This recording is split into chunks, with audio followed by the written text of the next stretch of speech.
we're back again. I'm going to do a 10 gauge duplex load now, 50 grams load. It's quite an interesting one that seems to work well. I've got the idea for duplex loads off of some of the forums and some of the other guys putting together videos about stuff, and having pattern tested it yesterday, it seems to shoot very, very well at 45 yards out of a 3/4 choked side by side 10. So components: 86mm Cheddite cartridge case with a measure of blue dot in the bottom, which is nigh on impossible to get hold of in the UK now, sadly, along with lots of other components. So I guess I'm going to have to rethink this load when I work my way through my last two tubs. We've got the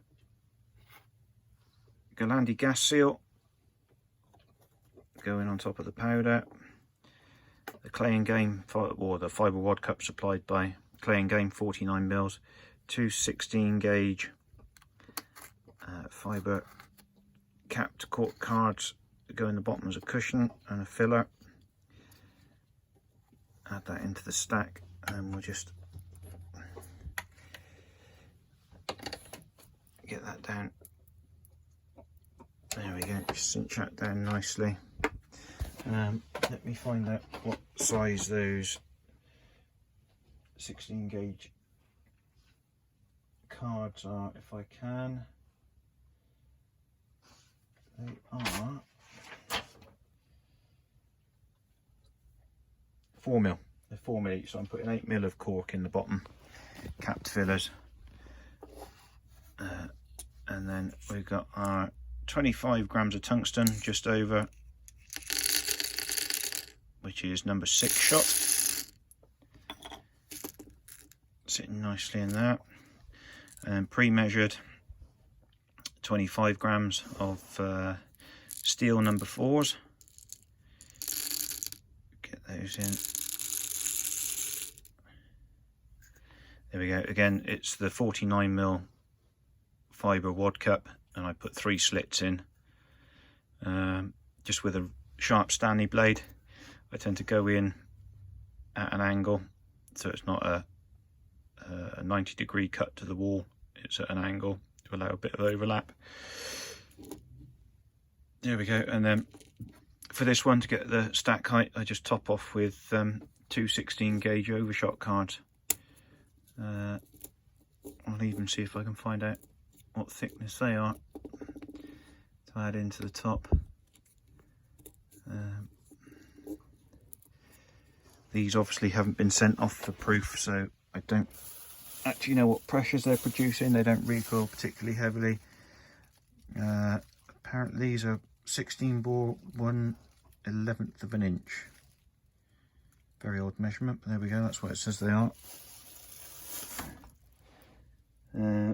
I would like to send some off for testing at some point, but they don't recoil heavily, and they seem to pattern ever so well. So hence not giving you the powder data, because I would hate for anyone to have a boo-boo in their own gun. You find out what works for you.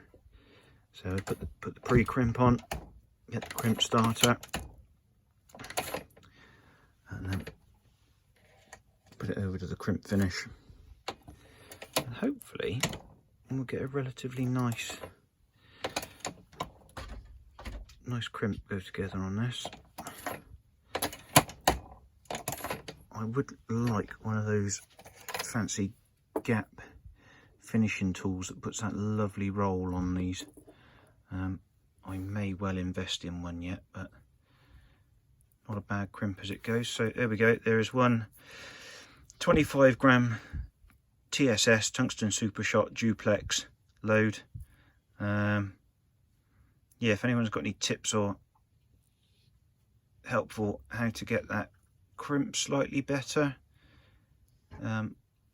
this is all new to me, the Mech Junior. I haven't had it very long, so it's a work in progress to try and get it to get it crimping really nicely. But yeah, some seem to crimp better than others. I don't know why that is. Maybe it's the way I put the pre-crimp on, or the crimp starter. But yeah, so a 50-gram load seems to pattern quite well. I'll add a video in maybe tomorrow at some point over the weekend of the patterns. I'll show you the pattern test for the TSS, this duplex load, and I will do I'll show the pattern test for the 52-gram bismuth as well in the earlier video.